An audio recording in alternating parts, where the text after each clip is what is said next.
Բարի օր իմ հարգելի ընկեր։ Ինչու եմ այսպես հագնված։ Շատ հետաքրքիր հարց։ Եվ տեղին։ Բանն այն է, որ վերջին ժամանակվա ընթացքում մենք խոսում ենք միայն եվրոպացիների մասին, բայց այսօր մենք վերջապես խոսալու ենք մի հատ հասարակ եւ համեստ ամերիկացու մասին, ավելի կոնկրետ Էդվարդ Հոպերի մասին։ Նենց որ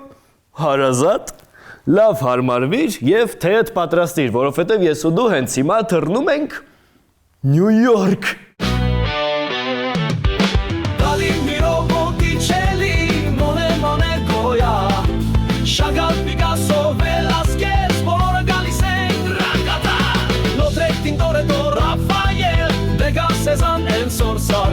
Բոլորը գալիս են ռակատա, բոլորը գալիս են ռակատա։ Բոլորս էլ մեզ երբեմն միայնակ ենք զգում։ Դա մարդուն բնորոշ վիճակ է։ Եվ գիտես թե ինչն է հետաքրքիր, միայնակության զգացումը կարող է չանցնել անգամ եթե շուրջդ լիքը մարդ կա։ Բայց ինչպես է դա ստացվում։ Քեզ ասեմ, բավականին հետաքրքիր կերպով մարդու ձևավորման վրա է ազդում քաղաքի չափսերը։ Որպես օրինակ, փոքր քաղաքում ապրելը այդքան էլ վատ չի։ Այո, դա ունի իր ակնհայտ թերությունները, քեզ բոլորը գիտեն, գաղտնիքներ գոյություն չունեն, իսկ միայնությունը դա մի անհասանելի բան է, որի մասին դու երազում ես ամեն անգամ ծննդյան մոմերը փչելուց, բայց լրիվ այլ կերպով է մարդու վրա ազդում մեծ քաղաքը։ Այնտեղ դու ոչ կարող ես առհասարակ ինչ-որ մեկի ուշադրությունը գրավել, ոչ էլ տեղդ գտնել, ինչը արդեն ոնց որ միայնակությունն է։ Այսօրվա մեր հերոսը շատ լավ ծանոթ է այդ երկու ծայրահեղությունների հետ։ Էդվարդ Հոպերը լույս աշխարհ եկել է 1882 թվականին Նյու Յորք նահանգի Նայք գյուղում։ Բնականաբար փոքրիկ գյուղում լրիվ այլ մթնոլորտ է տիրում, ընդ որում շատ ավելի հաճելի ու հանդարտ, քան մեծ քաղաքում։ Այս հրաշալի խաղաղ միջավայրում ապրող փոքրիկ Էդվարդը սկսում է նկարել, ինչը նրա մոտ բավականին լավ է ստացվում։ Ցավոք, նրա կյանքի այդ փուլի նկարներից շատերը մինչև մեր օրեր չեն հասել, բայց որոշները այնուամենայնիվ պահպանվել են։ Ահա դրանցից մի քանիսը, որ ավելի լավ պատկերացնես, արի հերթականությամբ նայենք։ Ուրեմն, այստեղ ունենք երեխա, մի քիչ տխուր երեխա։ Այստեղ այդ երեխան արդեն կանգնած է ծովի ափին, իսկ այստեղ արդեն տեսնում ենք այդ երեխային թաց եւ տխուր վիճակում։ Բավականին լավ աշխատանք է, հատկապես հաշվի առնելով, որ այդ ամենը նա նկարել է 5 տարեկանում։ Ցավոք սրտի ոչ բոլոր բաները նրա մոտ ստացվում էին նույնքան լավ, որքան նկարելը։ Օրինակ դպրոցական կյանքը ավելի բարդ էր անցնում։ 13 տարեկանում Էդվարդը անսպասելի բոյովանում է 30 սանտիմետրով, ինչի պատճառով նրան սկսում են ծաղրել դասարանցիները։ Մորեխ էին անվանում։ Այս բուլինգը նրան ինչ խոսք կոտրում է եւ ստիպում է փակվել մարդկանցից։ 17 տարեկանում նա իր համեստ նայակից տեղափոխվում է Նյու Յորք եւ ընդունվում է Նյու Յորքի Գեղարվեստի պետական ակադեմիա, որտեղ սովորում է ոչ ավել ոչ պակաս 6 տարի։ Բոլոր դասախոսներից ամենամեծ ազդեցությունը նրա վրա թողնում է նկարիչ Ռոբերտ Հենրին։ Հենց նա է դառնում Հոպերի մենթորը եւ օգնում Էդվարդին գտնել իր անհատական նկարչական ոճը։ Դե ընդհանուր ինչպես տեսնում ես, ամեն ինչ զարգանում է դարերով մշակված սցենարի։ Դե գիտես, գլխավոր հերոսը դեռ մանկուց փայլում էր նկարչության մեջ։ Հետո իր տաղանդը բացահայտելու համար լքում է իր ընտանեկան օջախը, գնում է մեծ քաղաք, գտնում է փորձառու վարպետ, որը բնականաբար բացի ինչ որ հայտնի մարդու ուսուցիչ լինելուց ուրիշ ոչ մի բանով պատմության մեջ չի հիշվելու, եւ ինչ որ ժամանակ անց գտնում է իր տեղը այս աշխարհում դառնալով լեգենդ։ Եվ եթե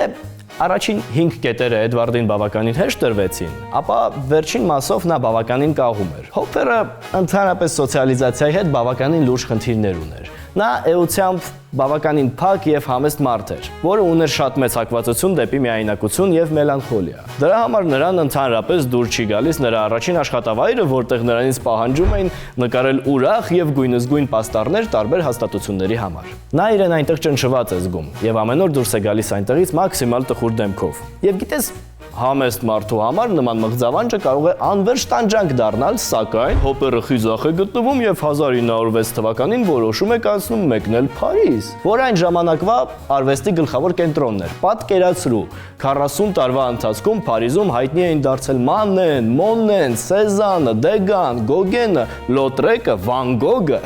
Այս բոլորը կարելի ասել ձևավորել են մեզ հայտնի փարիզյան մթնոլորտը։ Հոպերը Ֆրանսիայում անց է կացնում մեկ բավականին ուրախ տարի եւ ԱՄՆ վերադառնալուց ու տպավորությունները մարսելուց հետո մի քանի տարի անց նկարում է այս նկարը։ Եվ ինչ մենք այստեղ ունենք։ Ունենք կլասիկ փարիզյան սրճարան։ Արի հերթով ծանոթանանք բոլոր հաճախորդների հետ։ Մի կողմում նստած է միայնակ տղամարդ, միակ կերպար, ում մասին մեզ ինչ-որ բան հայտնի է։ Հոպերի էսքիզներում նա գրանցված էր որպես սուտինյոր, իսկ իր հերթին այս կինը ըստ որոշ արվեստագետների մարմնավաճառ էր։ Տարածված տեսարան այն ժամանակվա Փարիզի, հատկապես Մոնմարտրի համար։ Ի տարբերություն դրան, այս սեղանի շուրջ տիրում է հաճելի ռոմանտիկ մթնոլորտ։ Կին, տղամարդ, գինի, ենթադրաբար եկել են ժամադրության։ Դատելով տղամարդու դեմքի արտահայտությունից նրանք չէին ակնկալում, որ այսօր կողքի սեղանին լինելու են նրանք։ Այ, այս երևի ամենատարօրինակ կազմն է այդ սրճարանի պատմության մեջ։ Նման է համադասարանցիների հավաքի 15 տարի հետո։ Ինչո մեկը դարձել է նկարիչ,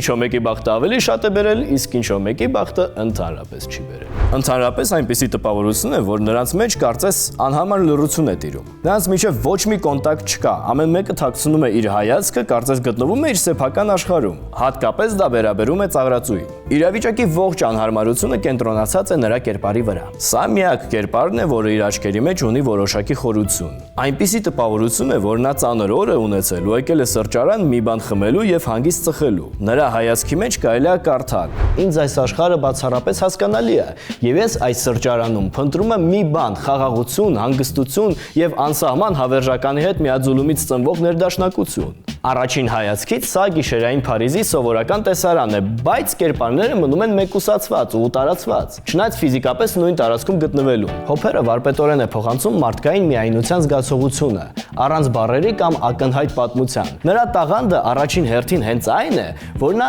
չի թելադրում ինչ պետք է զգալ կտավին նայելով։ Փոխարենը նա ստեղծում է մի տարածություն, որտեղ յուրաքանչյուրը կարող է գտնել իր պատմությունը։ Այս կտավը Հոպերի համար շատ կարևոր էր, եւ նա մեծ հույսեր ուներ դրա հետ կապված։ Բայց ամերիկյան քննադատները լրիվ այլ տեսակետ ունեին։ Նրանց կարծիքով նկարը ուղղակի չէր համապատասխանում ամերիկյան կոնսերվատիվ իրականությանը, եւ շատերին թվում էր ոչ տեղին եւ նույնիսկ օտար։ Երբ նկարը չընդունվեց, Էդվարդը այն փաթաթեց եւ այլևս ոչ մեկին ցույց չտվեց։ Չնայած Հոպերի բոլոր ջանքերին, նրա կարիերան համառորեն չէր զարգանում։ Հոպերը իր հերթին չի հանձնվում եւ շարունակում է մասնակցել տարբեր ցուցահանդեսների եւ մանր-մունր քայլելով հայտնի է դառնում նյույորքյան տեղական ստեղծագործական միջավայրում։ Բայց լայն հանդիսատեսը ընդհանրապես տեղյակ չէր ոչ Հոպերից, ոչ էլ նրա գործերից։ Ինչի պատճառով նա ստիպված շարունակում էր աշխատել այն նույն տեղում, որտեղ պաստառներն էր նկարում։ Իրավիճակը փոխվել է 1923 թվականի ամռանը, երբ Հոպերը որոշում է մեկնել Գլոստեր,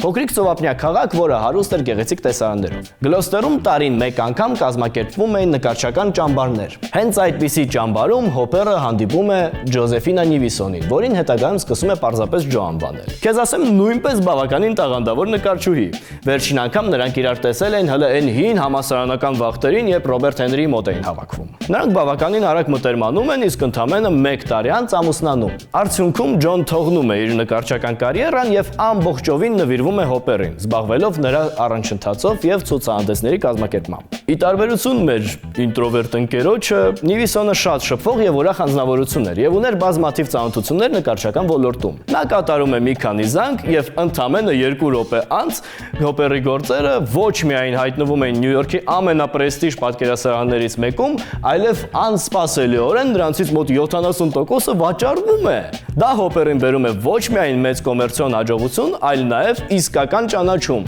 Այսպիսով 42 տարեկանում Հոպերը վերջապես հասնում է հաջողության եւ դուրս է գալիս պաստառների գործից։ Հալելույա! Քանի տարի էր այնտեղ աշխատում, 20? Եվ այսպես գնալով ցուցահանդեսից ցուցահանդես, ծանոթությունից ծանոթություն, Հոպերը դառնում է Ամերիկայի առաջատար նկարիչներից մեկը։ Գաղտնիքը երևի այն էր, որ միայնակությունը ու մեկուսացումը հարազատ թեմաներ էին ամերիկյան մեծ քաղաքների բնակիչների համար։ Բոլորը իրենց հենց այդպես էին զգում, թեև ոչ ոք դրա մասին չէր բարձրաձայնում։ Ու Հոպերը, թեկուզ եւ հակարծակի, բայց կարողանում է գտնել ամերիկացիների սրտի գաղտնի բանալին։ Եվ քանի Հոպերը զարգանում եւ բարգավաճում է, նույն ժամանակ հեռավոր Եվրոպա մեկ այլ տխուր եւ միայնակ նկարիչ հանկարծ որոշում է հարձակվել Լեհաստանի վրա։ ինչը բերում է նոր համաշխարհային պատերազմի։ Ինչ որ ժամանակ անց հայտարարվում է արտակարգ դրություն եւ բոլորը նստում են տանը։ Երկրում տիրում է տագնապ, ոչ ոք չգիտի թե ինչ կլինի վաղը, բայց մեր հերոսի կյանքի վրա դա առհասարակ չի անդրադառնում։ Այնքան չի անդրադառնում, որ ասենք Ժոզեֆինան իր օրագրում գրում էր, որ սարսափում է ռմբակոծություններից, իսկ Հոպերը կարծես կտրված աշխարհից ամբողջությամբ տրվում է նկարչությանը։ Իդեպ, հենց Ջոյի օրագրի շնորհիվ մենք գիտենք հաջորդ նկարի ավարտի ճշգրիտ ամսաթիվը՝ 1942 թվականի հունվարի 21-ը։ Ինչպես արդեն ասել էի, ամեն գործը նկարելուց առաջ Հոպերը պատրաստվում էր, նախապես փնտրելով գործի ֆորմուլան եւ հասցնելով նրան իդեալական վիճակի։ Կոնկրետ այս գործի համար ստեղծվել էր 19 էսկիզ։ Նայենք նկարին։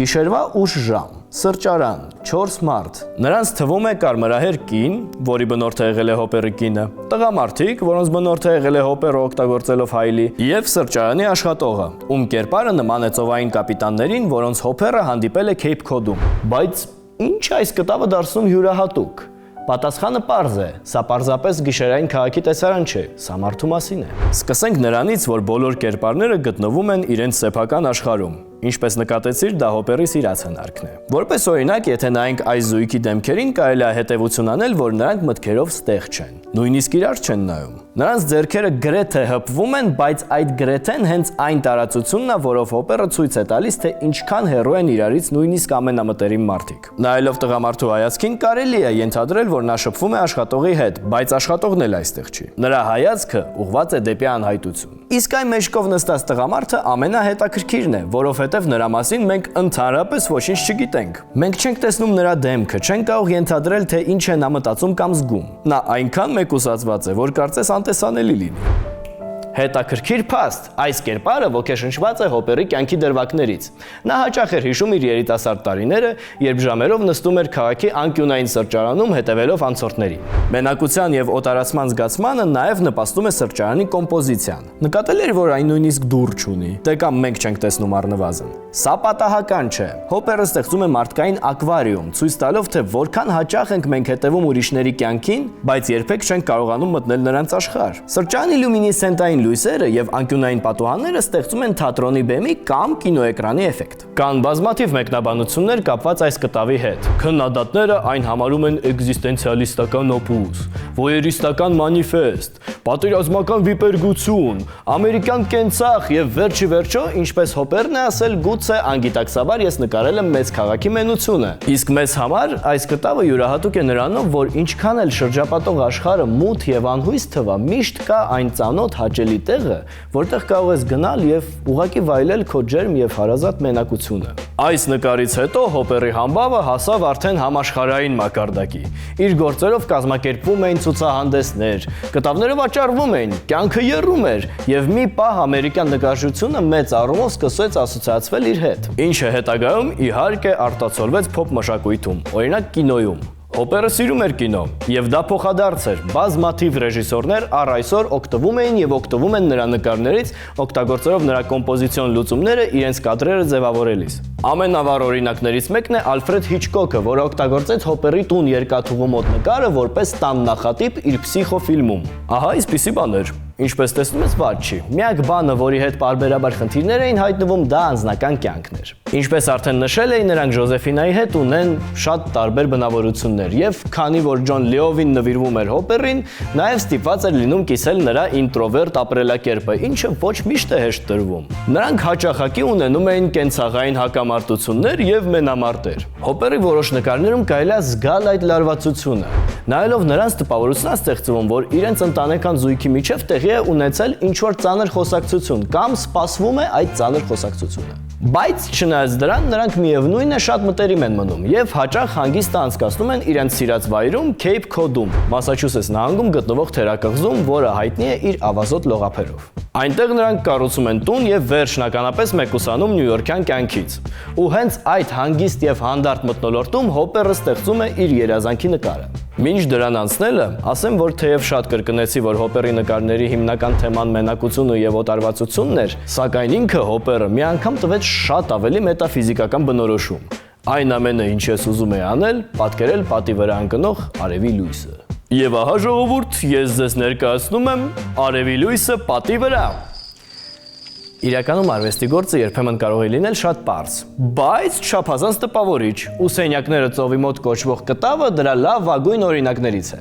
Բոլոր այն գործերից, որոնց մասին մենք այսօր խոսացինք, այս նկարը ամենալավ է նկարագրում Հոպերի ներքին վիճակը։ Ինչ ենք մենք այստեղ տեսնում։ Արևի լույսը ուղղակի ներս է թափանցում սենյակ, իսկ հեռվում անսահման ծովն է։ Ոչինչ չկա, միայն լույս, տարածություն եւ ծովի ալիքների ձայն։ Նախորդ սենյակների թեմայով աշխատանքներում տարբեր կերպարներ կային, բայց այստեղ նա առաջին անգամ ամբողջովին հրաժարվել է այդ դրանցից, թողներով միայն լույսով լցված տարածություն։ Կտավը ստեղծում է լռության եւ մենության աննկարագրելի մի մթնոլորտ։ Այստեղից բացակայում է մարդը, թեև կահույքը հուշում է, որ այս տանը ապրել է կամ կարող է ապրել մարդ։ Իսկ իր հաջորդ աշխատանքում Արև դատարկ սենյակում նա նույնիսկ կահույքից է ազատվում, թողնելով միայն արևի շողը։ Բայց վերադառնանք այս մեկին։ Նկարի առաջին վերնագիրը ցատկելու վայր է եղել, ինչը հուշում է տեսարանի երկակիության մասին։ Սա մի կողմից սովորական սենյակ է, որը միաժամանակ լցված է ներքին էներգիայով եւ մյուս կողմից էլ ծով, որը ոնց որ հրավիրում է քեզ ցատկել իր մեջ։ Նկարելու գործընթացը շատ բարդ էր։ Հոպերը բազմաթիվ էսկիզներ էր նկարել, ժամերով հետևելով իր ստուդիայի լույսի փոփոխություններին։ Սա ընդամենը հնարավոր տարբերակներից մեկն է։ Նրա կինը Ջոն նշել էր, որ նկարիչը ամբողջությամբ տարված էր այս աշխատանքով, ցանկանալով փոխանցել ոչ միայն տեսարանը, այլ ժամանակի տվյալ պահը ամբողջությամբ։ Այստեղ այդքան էլ կարևոր չեն սիմվոլները կամ առանձին մանրուքները։ Այս նկարը ավելի շատ զգալու մասին է, քան վերլուծել։ Հոպերը փորձում էր բացահայտել առօրյա տեսարանների խոր զգացմունքային եւ փիլիսոփայական կողմը։ Այս նկարը կարծես հրավեր է մտորելու մարդու եւ բնության փոխհարաբերությունների մասին։ Մի կողմից կազմակերպված եւ հարմարավետ սենյակ, մյուս կողմից անկանխատեսելի օվկիանոս։ Հոպերը կարծես հարցնում է, որքանով ենք մենք իրոք պաշտպանված մեր կառուցված միջավայրում եւ որքանով ենք մենք կախված բնությունից։ Մի խոսքով Հոպերի կյանքը անցավ այն փուլի, երբ նա էլ կարիք չուներ առհասարակ ոչ միտեղ շտապելու։ Նա արդեն ամեն ինչին հասել էր, թե մասնագիտական առումով, թե ֆինանսական, թե անձնական, եւ կարող էր իրեն թույլ տալ ուղակի նստել եւ ամիսներով նկարել այն, ինչ ուզում էր։ Բայց ցավոք ժամանակը անցնում է, շաբաթները դառնում էին ամիսներ, ամիսները տարիներ, եւ Հոպերի առողջությունը դրանից ավելի լավը չէր դառնում։ Օր-օրի նա ավելի ու ավելի դանդաղ էր նկարում, բայց այնուամենայնիվ հասցնում է ավարտել իր վերջին նկարը, որը կարելի է համարել նրա հրաժեշտը։ Երկու կոմեդիանտ։ Դժվար չէ գլխի ընկնել, որ այստեղ նա պատկերել է իրեն եւ իր կնոջը։ Էդվարդը ու Ջոն կյանքից հեռացան նույն տարում, 1967 թվականին։ 10 ամիս տարբերությամբ։ Նախորոք կտակելով իրենց բոլոր գործերը Ուիթնի ամերիկյան արվեստի թանգարանին։ Ըստ սցենարի հիմա ես պետք է հուզիչ տոնով ասեմ, մահվանից հետո նա թողել է հսկայական ժառանգություն արտահայտությունը, որը սովորաբար ասում են, երբ չգիտեն ինչով փակել էպիզոդը։ Հիմնականում տենց էլ կա, բայց կոնկրետ այս դեպքում ավելի լավ էլ չի կարելի ասել։ Նա իրոք թողել է հսկայական ժառանգություն։ Այս մարդը մեծ ներդրում է ունեցել ամերիկյան մշակույթում։ Սա չի վերաբերվում միայն գեղանկարչությանը, այլ նաև կինոյին։ Հոպերը ինչ որ ձև կարողացավ գտնել ձանձրալի միանման առօրյայի մեջ ինչ որ հետաքրքիր խորքային բան այն ժամանակաշրջանում, երբ բոլորը վազում են սյուրռեալիզմի եւ աբստրակցիոնիզմի հետևից։ Իսկ դա ես ձեզ ասեմ, լիքը բան արժի։ Դե ինչ, այսօր այսքանը։ Սիրիր արվեստը, հիշիր, որ ինչ որ մեծ բանի հասնելու համար մեկ-մեկ բավական է ընդամենը սպասել, այլ ոչ թե միանգամից հարձակվել Լեհաստանի վրա։ Քո հետ էր Արայիկը, դու դիտում ես Ռակատան, կհանդիպենք հաջորդ շաբաթ։